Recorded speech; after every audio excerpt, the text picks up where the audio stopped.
अस्सलाम वालेकुम, मेरे साथ इस वक्त मोहसिन जाफरी मौजूद है और coming back after a very exciting trip to Middle East, is been to Muscat, Oman, is been to UAE, Dubai. हम आगे बैठे हैं, हमने गपशप शुरू की तो भी थॉट यार ये जो गपशप है ये बड़ी इंपॉर्टेंट है, बिकॉज इसमें हम डिस्कस करने जा रहे हैं कि इन्वेस्टमेंट्स के क्या प्रॉस्पेक्ट्स हैं मिडल ईस्ट में और ये क्या देख के आए हैं, क्योंकि मेरे कुछ रिजर्वेशंस हैं। So let's bring all of that on the table and going to address that in a very short conversation. अस्सलाम वालेकुम। वालेकुम सलाम। कैसे आप? मैं ठीक ठाक हूँ। Great to see your message this morning. You're coming to Oxford Street and Hyde Park, so I thought that would be a good opportunity to meet up as well. Very good to see you. तो मुझे बताएंगे आपका कैसा रहा? सबसे पहले मेरे हम स्टार्ट करते हैं ओमान से, because your first stop in Middle East was Oman. जी। तो ओमान का कैसा रहा आपका ट्रिप? How was it? देखिए, मैं फर्स्ट टाइम में जब इतने सारे लोगों के साथ ओमान गया हूँ तो वो मेरा जो होराइजन ब्रॉड हुआ है, आई थिंक वो मेरे लिए बड़ा ही एक्साइटिंग था, क्योंकि जिस आई सेट से मैं देख रहा था उस ओमान को, अब वो मेरा आई सेट बहुत चेंज हो गया। और रीज़न ये है कि जो लोग गए थे मेरे साथ वो डिफरेंट रीजंस की वजह से गए थे। मैं गया था उनको फैसिलिटेट करने के लिए, ये लोग गए थे कोई बिजनेस खोलने के लिए गया था, कोई मूव होने के लिए गया था, कोई सिर्फ रियल एस्टेट खरीदने के लिए गया था। तो वो अलग अलग रीजंस थे उनके, और जब उन्होंने जाके उनसे सवालात किए हैं मुख्तलिफ लोगों के साथ, मेरे साथ बैठ के, वही लोग जिनको मैं जानता हूँ, उन्होंने मुख्तलिफ जवाब दिए थे।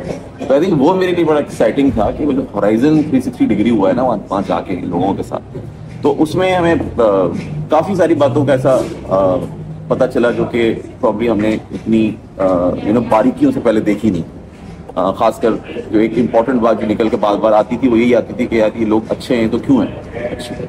मानियों के लिए बड़ा कॉमन सी बात थी जाती है यार ये काफ़ी मिडल ईस्ट के अच्छे लोग, लेकिन ये कि जब हमने बहुत सारे डिस्कशंस किए तो उसमें काफ़ी चीज़ निकल कर आई कि अच्छे होने की इनकी वजह क्या है, इनकी हिस्ट्री कितना मैटर करती है इनके अच्छे होने में, और अच्छा हम कहते किसको, क्योंकि जो कंपैरिजन था वो ये कि ये ओमानी बाकी जितने अरब्स हैं, यानी अगर आप यूएई जाएं या कतर जाएं या फिर सऊदी अरेबिया जाएं, जहाँ जहाँ आप जाते हैं बहुत डिफरेंट हैं। ये डिफरेंट क्यों है और ये हम्बल क्यों है, ये डाउन टू अर्थ क्यों है, मतलब ज़्यादा ईगो के इशूज़ नहीं है, लाउड नहीं है, बहुत ही डिफरेंट लोग नजर आ रहे हैं। तो वो इन मीटिंग से ही हमें काफ़ी कुछ पता चला है।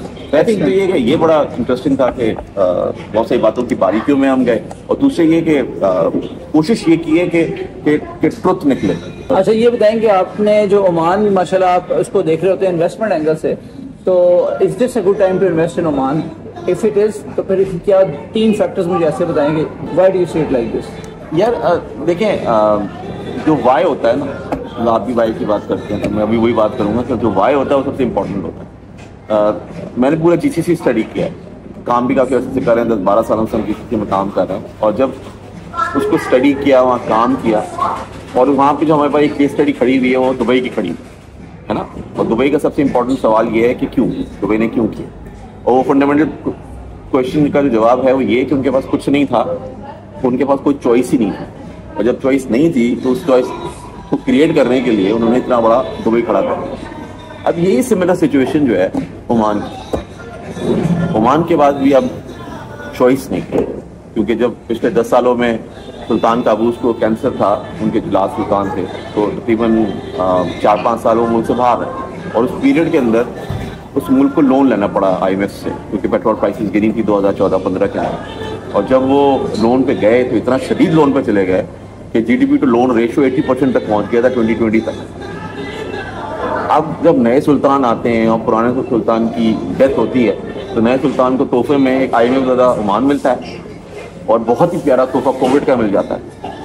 तो अब ऐसा ओमान जिसने पीछे बहुत प्रॉस्पेरिटी देखी है, बड़ा पैसा देखा है, और अब पिछले 10 सालों में इतना स्ट्रगलिंग हो गया है, उसके पास क्या चॉइस है? तो मैं ओमान को एग्जैक्टली उसी सिचुएशन में देख रहा हूँ जो आज से 22 साल पहले दुबई थी।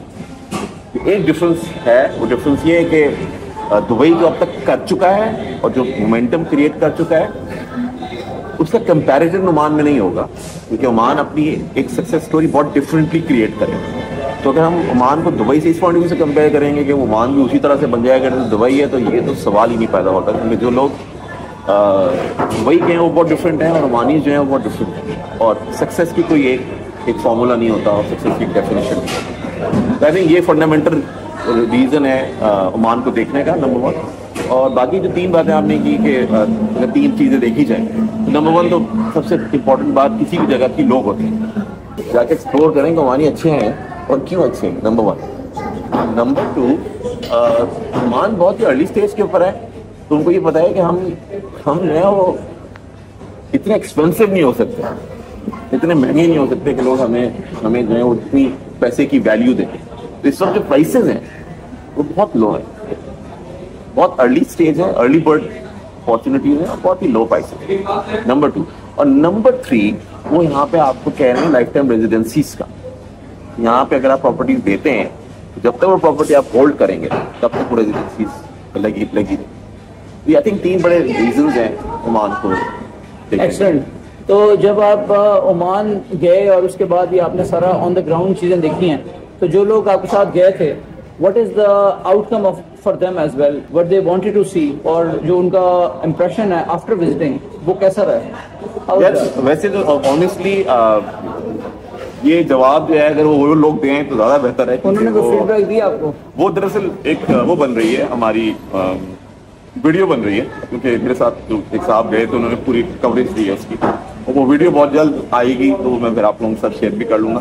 तो आई थिंक उसमें आपको उनके फीडबैक्स, उनकी फीलिंग, क्योंकि वो बीच में हम उनसे रैंडमली पूछते रहे आपको कैसा लग रहा है, ये लोग कैसे लग रहे हैं, ओमान के बारे में सोच के क्या आप आए थे। तो हमने बड़ी कोशिश की है कि फीडबैक जो है उन्हीं से मिले तो बेहतर है। मैं आपको जो भी बताऊंगा वो बहुत बायस्ड होगा। ओके। दूसरा आपका जो स्टॉप था वो दुबई का था और पूरा यूएई आपने देखा, दुबई की मार्केट को आप कैसे देख रहे हैं? यार आपने बड़ी अच्छी बात की है ये कि दुबई की मार्केट को मैं कैसे देख रहा हूँ, क्योंकि एलिफेंट इन द रूम जो है वो दुबई है। हम किसी की भी बात कर लें, कहीं भी चले जाएं, दुबई जो है वो एलिफेंट इन द रूम था, है और रहेगा।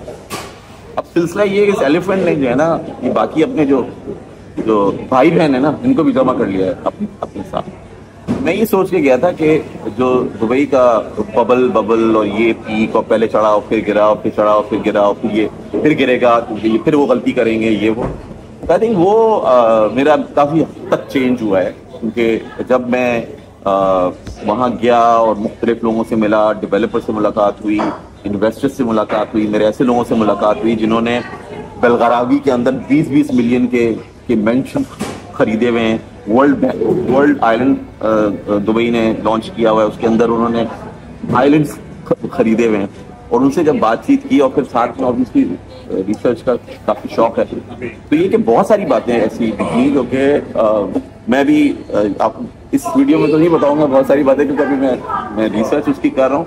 बट ये कि एक दफ़ा वो रिसर्च मेरी कंप्लीट होती है और मुझे जो है वो फीडबैक मिल जाता है उन लोगों का जो मेरी रिसर्च को फिर वेट कर लें, तो उसके बाद मैं उन चीज़ों को शेयर करूँगा। लेकिन मैं ये ज़रूर कहूँगा कि जो मैं सोच के गया था, मुझे अपनी सोच को बहुत चेंज करना पड़ा। अच्छा, एक मेरा क्वेश्चन ये है कि दुबई की मार्केट को ये भी कहा जाता है कि it's another bubble in the making, तो आप इसको कैसे देखते हैं? जो प्राइसेस हैं वो ओवर हाइट तो नहीं है, या you think it's still there is room? यार दुबई को ना आप आइसोलेशन में नहीं देख सकते। दुबई जो है वो दुनिया का एक शहर है और वो इम्पैक्ट हो रहा है वॉट एवर दुनिया के अंदर हो। अच्छा, अगर हम डिफरेंट साइकिल्स को देखते हैं, पहला था कि वो 2008 का बूम और फिर क्रैश, और उसके बाद फिर 2014 का बूम और फिर स्लो क्रैश और फिर कोविड आ गया। तो उसके जब हम रीजंस निकालते हैं तो इस वक्त जो रीजन इनकी चढ़ाई के नज़र आ रहे हैं और चढ़ाई के नज़र आ रहे हैं, उसमें प्रॉब्ली दुबई सिर्फ एक अपॉर्चुनिटी को कैपिटलाइज कर रहा है, राइट। वो अपॉर्चुनिटी क्रिएट किसने की है? वो बाकी दुनिया ने अपॉर्चुनिटी इतनी बड़ी क्रिएट कर दी है पोस्ट कोविड, क्योंकि दुनिया इतनी खराब हो गई है पोस्ट कोविड, या खराब नहीं थी या थी इतनी खराब, और कोविड से पहले हमें पता नहीं थी, और दुनिया एक्सपोज हो गई है कोविड के बाद। फिर लोग जिनके पास पावर है, लोग जिनके पास पैसा है, लोग जिनके पास स्किल है, और वो लोग जिनको जंगें करने का कोई शौक नहीं है, एक मासूम सी जबरदस्त सी जिंदगी गुजारने का शौक है, उनके लिए एक 21वीं सदी का अमेरिका जो है वो दुबई की शक्ल में बना। तो आई थिंक ये मेरा है। अगर आप दुबई को देख रहे हैं तो दुबई को आइसोलेशन में मत देखें, आप सारे दुनिया के इवेंट्स उठाइए और ये बताइए कि क्रैश पहले क्यों हुआ था, फिर बाद में क्यों हुआ, अब क्यों हुआ, और अभी जो प्राइसेस चढ़ रही हैं और चढ़ती जा रही हैं, और अभी तो कोई रीजन नजर नहीं आ रहा, क्योंकि अभी फिच, मूडी, S&P, इन सब की जो रेटिंग्स हैं वो सारी की सारी पॉजिटिव में है यूएई के बारे में। कल AMF अरब मॉनेटरी फंड की जो प्रेडिक्शन है जीडीपी के बारे में, वो 6.2% की प्रेडिक्शन है UAE के बारे में। IMF जो है वो 4.2% प्रेडिक्ट कर चुका है। तो दुनिया के जितने फाइनेंशियल जाइंट्स बैठे हुए हैं उनको कोई साइन ऑफ कंसर्न नजर नहीं आ रहा दुबई का। और आखिरी sign off concern probably FATF थी, जो कि दुबई ने इतनी खूबसूरती से साफ कर दिए। मतलब जो कॉर्टर सेंचुरी है कि दुबई जो है FATF लिस्ट में नहीं है दुनिया की। मुझे जो अच्छी बात लगती है दुबई की वो ये है कि उन्होंने जो दिया हुआ है ना कि आपकी जो परचेजिंग है उसको बहुत आसान बना दिया। आप कहीं भी बैठे हो, आप किसी भी मोड ऑफ पेमेंट से पेमेंट कर सकते हैं। आप इवन बिटकॉइन इथेरियम से भी पेमेंट्स कर सकते हैं। So the transfer of money is so easy, उसको बड़ा आसान बना दिया गया। So I think that's a good point. अच्छा, Dubai it's not a city, it's a company. It operates like a company. तो अगर दुनिया की बेहतरीन कंपनी एप्पल है, तो दुनिया का जो बेहतरीन शहर है वो दुबई है। और दुबई एग्जैक्टली वैसे ऑपरेट कर रहा है जैसे एप्पल ऑपरेट करता है। तो आप कितने इम्प्रेस्ड हैं एप्पल से कि फोन हैं, लैपटॉप्स हैं, एक्सपीरियंसेस हैं। Dubai is on a similar track और ऑन अ सिमिलर ट्रैक। तो आई थिंक वो जो कंपनी माइंडसेट है कि बिजनेस इज सुप्रीम, तो आई थिंक वो उस पे खड़े हैं और वो उसी पे। अच्छा, लास्ट क्वेश्चन ये कि जो सऊदी अरेबिया है, कहा यह जा रहा था कि जी इसमें एक्सपो होने जा रही है रियाद में 2030 में, फीफा वर्ल्ड कप होने जा रहा है। सो अगले 10 साल के लिए जो MBS हैं इनका बड़ा विजन है जी कि इसको उठाना है और ऑयल से ज़्यादा टूरिज्म और बाकी चीज़ों को लेकर आना। नियोम सिटी बन रहा था, उसको कहाँ देखते हैं सारे मिडल ईस्ट के सिनेरियो में इन टर्म्स ऑफ इन्वेस्टमेंट्स कहाँ जा रही होंगी? क्या दुबई और मस्कत ओमान वगैरह नंबर लेके जाएंगे या सऊदीया को भी आप देख रहे हैं कि प्रोमिनेंटली आगे उभरेगा आने वाले 10 सालों में? अच्छा, is it a good time to invest in Saudi as well? बड़ा अच्छा सवाल है। अच्छा, जब मैंने स्टडी किया पूरे रीजन को तो इसकी मैंने जियोपॉलिटिक्स भी देखी, इसमें मैंने इनकी फैमिलीज को भी स्टडी किया कि कौन फैमिलीज हैं, कौन हैं, MBS पावर में कैसे आया, ये ऑपरेट कैसे करते हैं। इसमें जो सबसे इम्पोर्टेंट पॉइंट है वो MBS ही है। यानी MBS की खुद ही अपॉर्चुनिटी है और खुद ही थ्रेट है सऊदी अरेबिया के। मतलब Catch-22 जो है वो MBS है। अच्छा, कैच जो वो करना चाहता है ऑन पेपर डस्ट है और सारी किताबें खरीद लीजिए आप दुनिया की और वो सारी बातें लिखी हुई उसमें जो वो कर रहा है, बट उसके पीछे कोई क्रेडिबिलिटी नहीं है कि वो काम कभी किया नहीं है।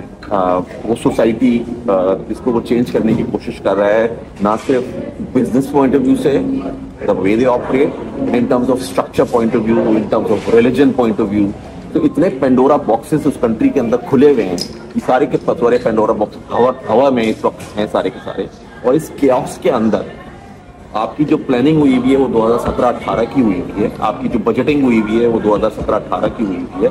कोविड के बाद आपके जो नंबर्स हैं वो वे ऑफ हो चुके हैं, आगे से पीछे हो चुके हैं और पीछे आपने काम कभी किया नहीं। तो सऊदी अरेबिया क्यों क्रैश नहीं करेगा जिस तरह दुबई ने 22 साल पहले क्रैश किया था? क्योंकि सऊदी अरेबिया भी तो फर्स्ट टाइम करने जा रहा है और सऊदी अरेबिया के बाद भी कोई इस तरह की हिस्ट्री नहीं है। तो सऊदी अरेबिया राइट नाउ जो सिचुएशन है वो हाथी के दांत नजर आ रहे हैं, वो बड़े जबरदस्त नजर आ रहे हैं एंड वॉच एंड सी वाले अपॉर्चुनिटीज नजर आ रही है। लेकिन अगर आपको इस वक्त पैसा बनाना है तो जो सबसे ज्यादा फायदा सऊदी मार्केटिंग का अगर किसी जगह को हो रहा है वो UAE का। क्योंकि अब पैसा सिर्फ दुबई में नहीं बन रहा, शारजा की मार्केट डबल हो चुकी है।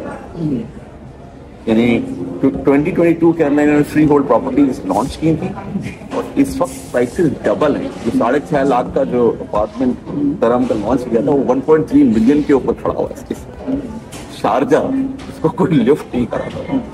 रासुल खैमा के अंदर 1.8 मिलियन के 1 बेड अपार्टमेंट्स मिलते हैं। रासुल खैमा एग्जिस्ट कहाँ करता है कितने लोगों को दुनिया में पता है।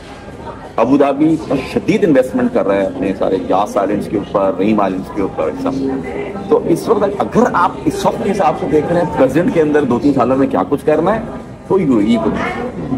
और अगर आप ये सोच रहे हैं कि मैं डाल दूं देख लूं हो जाएगा जरूर और लॉन्ग टर्म है, तो बिल्कुल Saudi market is a wonderful market to watch, but it's also very high risk market as well. UAE का रिस्क इस वक्त सबसे लो है, एंड रीजन ये है कि दुबई अब अकेला नहीं है ना, मैच्योर हो गई मार्केट, मैच्योर हो चुकी है। और पीछे अगर बैठ गया तो पिछली दफा किसने बचाया था? तेल ने। इस दफा भी तेल बचाएगा। इस दफा तेल किसके पास? अबू धाबी के पास है। तो उनके जो अब एमेलगम बन रहा है ना, जो सातों के साथ स्टेट्स का जो एमेलगम बन रहा है, वो एक बहुत ही पावर हाउस की तरह जो है ना, वो ट्रांसफॉर्म होता हुआ लग रहा है उसको। So I think UAE is a very, very interesting market to explore, or very, very interesting market to make a lot of money within 2-3 years. Excellent. Great, very useful insights and मज़ा आया जी मुझे तो गपशप लगा के मोहसिन जाफरी थे। And guys, you know, this morning I saw his message on WhatsApp, और मैंने कहा यार ये इससे अच्छा मौका नहीं मिल सकता इनको लंदन में पकड़ने का और इनसे ये जो सारा है ना टूर की सारी लर्निंग्स लेने का। बिकॉज दो तरीकों से आप आजकल सीखते हैं, एक ये कि आप किसी जगह खुद विजिट करें, सारी इनसाइट्स खुद लें, नंबर 2 आप बुक्स रीड करें, नंबर 3 बंदे को जो कि पकड़ लें जो कि होके आया and just get the all the wisdom from him right from horse's mouth. So I think that's amazing and I really strongly recommend all of you कि अगर आपको ऐसी अपॉर्चुनिटी मिले और कोई ऐसा मैसेज आपके पास आए व्हाट्सएप पे, so always say yes and bank on it and get all the information. आजकल की दुनिया में जो इन्फॉर्मेशन है ना, वही आपको ऊपर लेके जाएगी. So stay tuned for more, and if you have not subscribed to our channel yet, please do so because we'll be bringing more powerful insights and information to you. Thank you. Take care.